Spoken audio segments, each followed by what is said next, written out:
Hello everyone, this is Marcus Packard of prosocialize.org, and today I'd like to talk a little bit about resource banks. So here we teach people to create free collaboration networks because that is what humanity is about. It's about helping each other out, and that way we all improve our lives.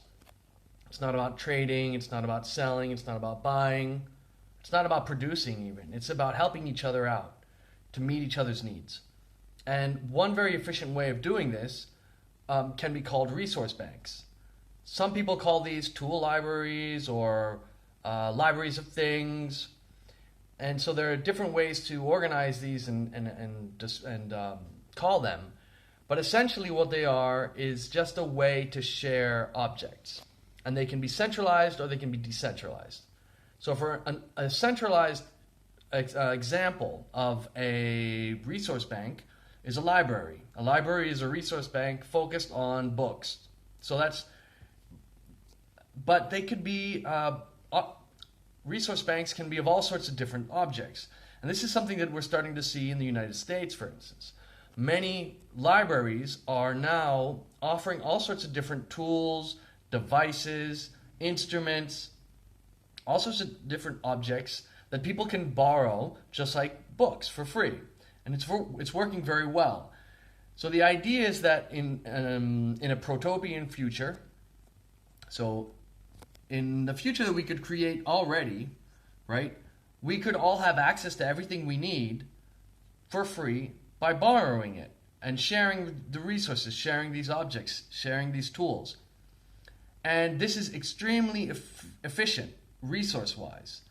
There's no need for each of us to have one of every device. It doesn't make sense. Most of the time it's just laying at home and it's not being used. And so it's much more efficient to share these objects. Now, if it's done centralized like a library, then we all know how that works. And that can be set up.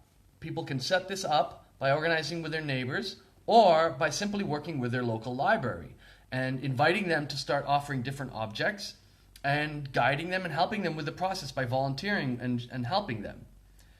Another way that is very effective is just creating a phone chat group, because everyone is using their phone all the time. And what you do is you just you can do this with any phone chat app. Just add all your neighbors to a group and all your contacts to it, your local contacts, and then describe some rules of how to use the chat. So for instance, many of you probably are already in chat groups that are focused for a specific goal.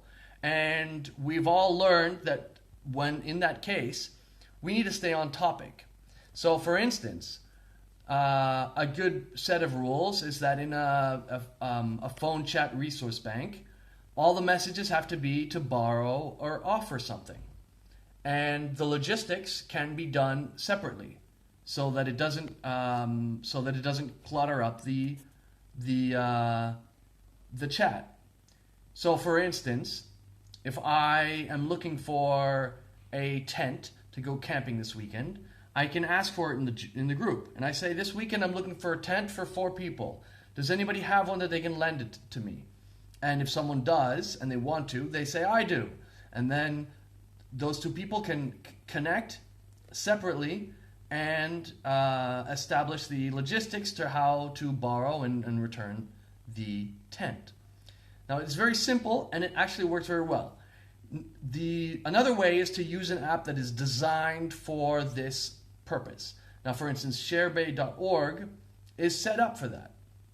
And so what you can do is you can invite all your neighbors and all your contacts, your local contacts, or go to community centers or clubs and invite them all to use sharebay.org. And then there will be enough offers and enough people using it in your community for it to work properly. Okay? Now, these systems, these groups, they require a certain amount of motivating in the beginning and teaching people how to use them properly. And they always will require a certain amount of administering. But what happens is we can teach everyone how the group works, and they will automatically teach newcomers to how to use it properly. So some people will wonder, what about abuse, right? What happens when people borrow something and don't return it? Well, then in that situation, we can communicate it to the rest of the group if the situation can't be resolved privately, and that person can either there can be a solution that can be arrived at together. People can propose solutions, or in the worst case, that person can be eliminated from the group.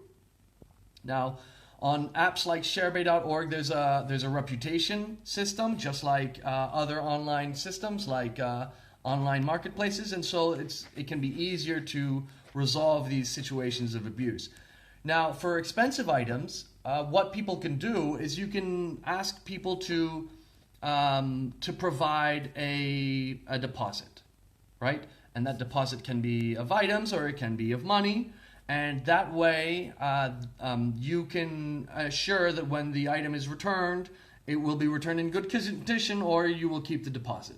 And that's a way to solve the possible situations, uncomfortable situations of damaged goods or not returned goods, etc.